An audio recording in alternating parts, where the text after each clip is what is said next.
So, Danny, just I guess thinking about what council's building here, what is it going to mean to this community in Randwick City to have the South Sydney Rabbitohs moving here and have new community sports facilities? I want to thank South for bringing this to our community, because Heffron Park is one of the jewels in the crown of Randwick City Council, and to have Souths based here, training here, and giving the opportunity for people just to be walking past and watch them train, even to sit down and have a coffee from the cafe that's here, and also allow kids to actually play on that field, and that they can tell their friends and family that they've actually trained and played on the same field that the South Sydney Rabbitohs have.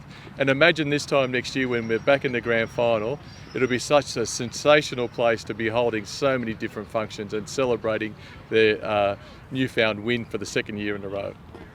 So for people who don't follow NRL or the Rabbitohs, can you explain a bit about what it means to this community? If you don't live here or you don't follow Rabbitohs, you probably don't get what it means. But to you and the community, what does it mean to have a team like this, like the Rabbitohs, choosing to relocate here?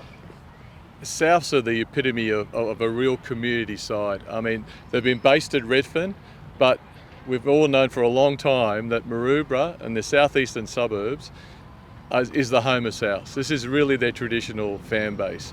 And to have the home of Souths, not just the field, not just the centre of excellence and all their admin offices and all the rest of it, really does place Souths where they should be, in the heartland and where they always were meant to be.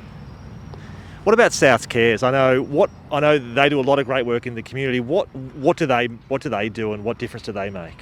Souths Cares are a great addition to our community. They really look after the Indigenous people we have in our community, and they look after all the vulnerable people in our community. They really do a lot behind the scenes.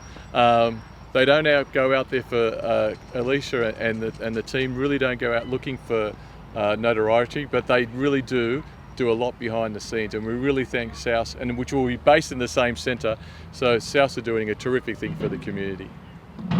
And in terms of Heffron Park, like councils probably over the last 10 years spent a lot of money improving Heffron Park. I guess this is probably one of the last areas. Tell us a bit about the rejuvenation Heffron Park's taken and what this last remaining piece is. Being a true Maddo local, we've seen Heffron Park changed dramatically. From the days it was just all dirt mounds, there was only really two fields. Matraville Tigers have been there since the beginning. They're the oldest, they're 100 years old last year. One of the oldest rugby league clubs in our region, if not New South Wales. South Juniors have done a terrific job of maintaining these fields. We've got the Wombats playing here, we've got, again, Matraville Tigers, and it really does mean a lot for us that these grounds, and the council's done a terrific job. Des Renford's one of the busiest swim schools in the state. We've got the fantastic soccer fields, we've got the synthetic. Now this is a real draw card. 5,000 women every Saturday playing netball. It really is the jewel in the crown for sport for Randwick City Council, and it's only getting better. And once the South Centre of Excellence will have indoor basketball, indoor sports that will gymnastics, it is just going to be fantastic, and every single person in Randwick LGA will be covered. Anything else? I think just on the centre itself, because a lot of the other sporting centres of excellence that are being built are for that sporting club, which is fantastic. But I guess tell us a little bit about what makes this different with the fact that it's not just Rabbitohs, it's actually a whole community sporting complex. Yeah. Is that what you think makes it a bit different? Yes, the difference between the South Centre of Excellence, it's also Randwick City Council's indoor sporting facility. That is, the complete building is owned by the council, it is owned by the residents, and it is owned by the ratepayers.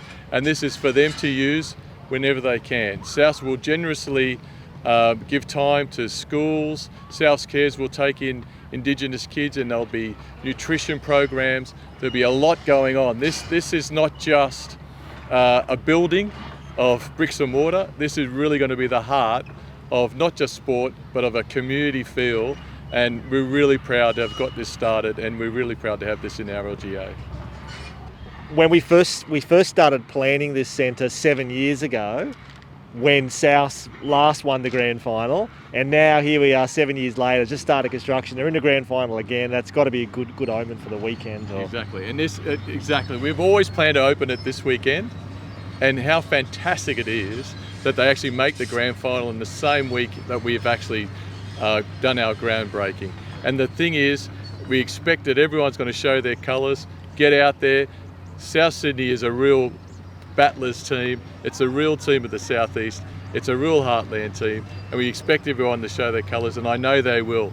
So put up your banners at home. We can't be there. We can't all be in Queensland, unfortunately, but we can definitely show our colours. So everyone get out there and support your team, and let's make sure that we bring back when they come back. I'm sure we'll have the party of the century next year. So cheers and good luck, South.